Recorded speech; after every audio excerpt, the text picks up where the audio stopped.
એને સબસ્ક્રાઈબ કરો, લાઈક કરો, શેર કરો। ગુજરાતમાં ચોંકાવનારા સમાચાર સામે આવી રહ્યા છે કે દલિત સમાજના યુવાનનું સુરત લાજપોર જેલમાં મોત થયું છે કે હત્યા થઈ છે તેવું જાણવા મળ્યું છે। તે મામલાની વિગતવાર ચર્ચા આપણે આજે આ વિડીયોમાં કરીશું। તો મિત્રો, સુરતમાં લાજપોર જેલમાં બંધ દલિત સમાજના યુવાનને પોલીસવાળાઓએ, જેલના કર્મચારીઓએ અથવા તો બીજા કોઈ લોકોએ ઢોર માર માર્યો હોય અથવા તેની પર અત્યાચાર થયા હોય, તેના કારણે તેની હત્યા થઈ હોય તેવું યુવકના પરિવારજનોએ આરોપ લગાવ્યો છે અને તેના વિરુદ્ધ એટ્રોસિટીની કલમ હેઠળ કેસ નોંધવામાં આવ્યો છે।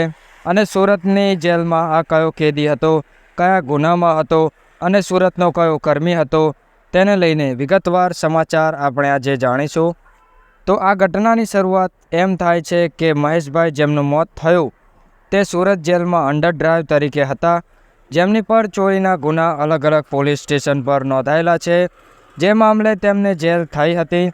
જોકે અચાનક જેલમાં મહેશભાઈને તબિયત લથડે છે અને તેમને તાત્કાલિક સિવિલ હોસ્પિટલમાં સારવાર માટે ખસેડવામાં આવે છે। ત્યારબાદ ડૉક્ટરે તેમને મૃતક જાહેર કર્યા હતા।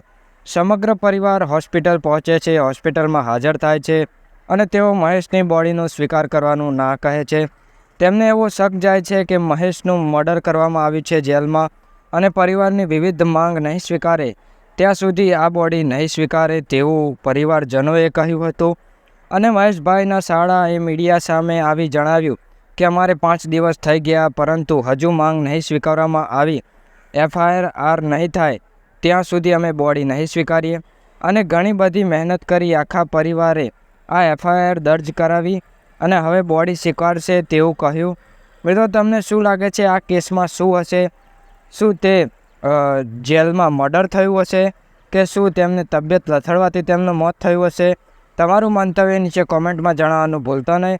વિડીયો ગમે તો વિડીયોને લાઇક કરજો, વિડીયોને શેર કરજો અને સબસ્ક્રાઈબ કરવાનું ભૂલતા નહીં। જય શ્રી કૃષ્ણ।